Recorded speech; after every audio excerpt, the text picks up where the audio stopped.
Hello everyone, दोस्तों मैं अरुण शर्मा। आप देख रहे हैं द सोर्स। दोस्तों स्टूडियो में बात करने वाले हैं जानी मानी दलितों की नेता मायावती के बारे में कि मायावती की लोकप्रियता अचानक कैसे कम होने लगी और इस बार भी वो किसी के साथ गठबंधन को तैयार नहीं है। दोस्तों अगर आप चैनल पहली बार हैं जुड़ सकते हैं ताकि सारी डिबेट को देख पाए। दोस्तों बात करते हैं जानी मानी दलितों के नेता और यूपी की पूर्व मुख्यमंत्री मायावती के बारे में कि मायावती दलितों की जानी मानी एक मसीहा थी और उन्होंने यूपी में कितनी बार परचम लहराया। पर आगामी 2014 के बाद जब से मोदी सरकार एनडीए सरकार का तेजी से बढ़ना शुरू हुआ, उसी तरीके से मायावती के वोटों में सेंध लगनी शुरू हो गई।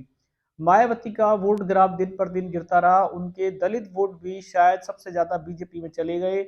मोदी जी की जिस तरीके से भाषा शैली मोदी जी ने यूज की, जिस तरीके से एनडीए सरकार ने दलितों को लेके आवाज उठाई, उसमें मायावती बहुत पीछे नजर आई और मायावती का दलित वोट बैंक देखा जाए तो उनके हाथ से खिसकता रहा। आज हालत ये है कि दो मसीहा के पार्टी में गिने चुने नेता रह गए हैं और मायावती की पार्टी में कहीं पे भी कोई लड़ने को तैयार नहीं है। और सूत्र बताते हैं कि मायावती ऐसा ना हो कि आने वाले समय में राजनीति संन्यास ले ले या किसी पार्टी में अपना विलय कर ले। दलितों की एकमात्र पार्टी की मसीहा देखा जाए तो मायावती पे उनका वोट बैंक कर कभी नहीं कटता था, उनका वोट बैंक शेयर कभी नहीं घटता था। पर 2014 से जब से मोदी जी की मार्केटिंग स्किल्स, मोदी जी की पार्टी पंचम लहराती आई, तो दलितों का सबसे ज्यादा वोट बैंक किसी पार्टी को मिला है तो वो बीजेपी पार्टी है। आंकड़े बताते हैं कि दलितों ने मोदी जी पे इतना विश्वास किया, एनडीए सरकार पे ज्यादा विश्वास किया और मायावती की पार्टी में सूतड़ा साफ होना शुरू हो गया। 2014 की बात करें तो मायावती पूर्ण रूप से किसी के साथ नहीं मिल पाई और उनका जिस तरीके से वोट बैंक शेयर गिरता रहा, उसको उठाने में वो नाकामयाब रही। उनकी पार्टी में भी पलायन की स्थिति बनी रही, लोग छोड़ छोड़ कर जाते रहे।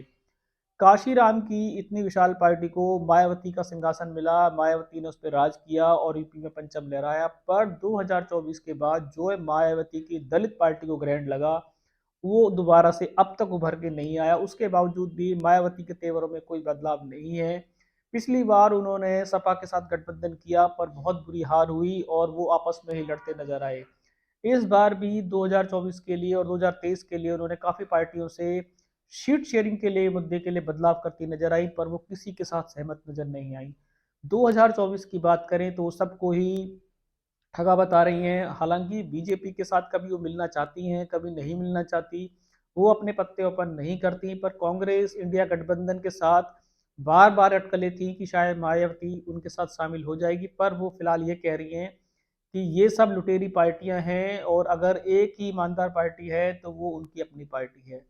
ये दूर दूर तक ऐसा कहीं नजर नहीं आ रहा। अगर ऐसा होता तो उनका वोट बैंक घटने की बजाय बढ़ना नजर आता।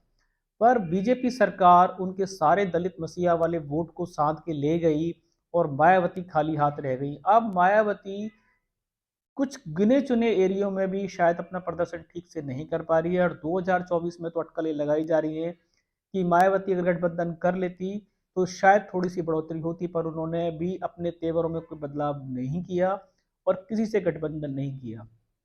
एक ताज्जुब की बात ये हमेशा बनी रहती है कि जहाँ पे भी किंग मेकर का रोल होता है वहाँ उनका हाथी हमेशा काम आया, चाहे राजस्थान हो, हरियाणा हो, कहीं पे भी हो। तो मायावती इसी कॉन्फिडेंस में हमेशा रहती हैं कि जब भी सरकार बनेगी तो उनकी 10-12 सीटों से वो अपनी पंचम लहरा सकती हैं, जो आगे जाके उनके लिए लाभकारी सिद्ध नहीं है। खाली किसी सरकार को बना देना कोई बहुत बड़ा चमत्कार नहीं है, उसमें अपनी पार्टी का पंचम लहराना जरूरी है।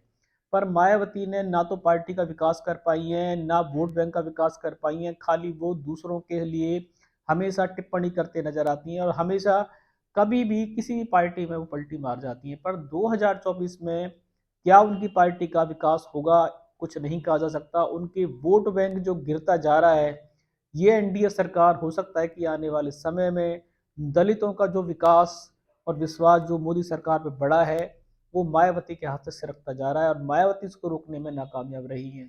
भले ही मायावती रोज टिप्पणी करती हो कि बीजेपी खराब है, कांग्रेस खराब है, पर उनका वोट बैंक उनकी कही बातों पे शायद विश्वास नहीं करता और उनका वोट बैंक 2024 14 से 24 तक के बीच में देखा जाए तो सबसे बड़ी मात्रा में बीएसपी का गिरा है और वो उठाने में नाकामयाब रही हैं। अब वो खाली भाषण या पब्लिक रैली में कुछ कहती रहती हैं, वो उनका अलग मायने है। पर क्या मायावती का राज कभी दोबारा लौटेगा? क्या उनकी पार्टी दोबारा से पूर्ण रूप से कभी आएगी? ये उनके लिए एक सपना बना हुआ है, क्योंकि वोट बैंक घटने की जगह बढ़ना तो हो नहीं रहा और घटता जा रहा है, और वो किसी भी पार्टी के साथ मिलने को, समझने को तैयार नहीं है। सिर्फ टीका-कशी और एक दूसरे पे वाद विवाद ही चलता रहता है। दोस्तों, फिलहाल मायावती दलितों की मसीहा, एक नाम मात्र पार्टी ऐसी थी जिस पे दलित बिल्कुल आंख मीच कर विश्वास करते थे और बताते हैं कि उनका वोट एक भी नहीं कटता था। पर 2014 से मोदी सरकार के बाद उनके वोट बैंक में जो बाढ़, गिरने की बाढ़ आई है, उसको शायद मायावती नाकामयाब रही है।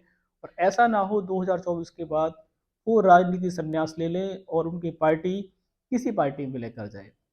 फिलहाल जमीनी रूप से मायावती की पार्टी कुछ खास करेगी नहीं, और उनके पास कुछ ज़्यादा अभी ऐसे दल के नेता नहीं बचे हैं जो उनका साथ देंगे। फिर भी मायावती अकेले हुंकार भर रही है। ये हुंकार उनकी कितनी बड़ी होगी, समय बताएगा। हम इस रुझान पर नजर बनाएं। अगर कोई नया अपडेट मिलेगा समय से पहले बताएंगे। अगर आप चैनल पहली बार जुड़ सकते हैं ताकि आगामी सभी डिबेट आपको टाइम पे मिलेगी। दोस्तों, मैं अरुण शर्मा मिलूंगा नई सोच के साथ। तब तक अपना ध्यान रखें। नमस्कार।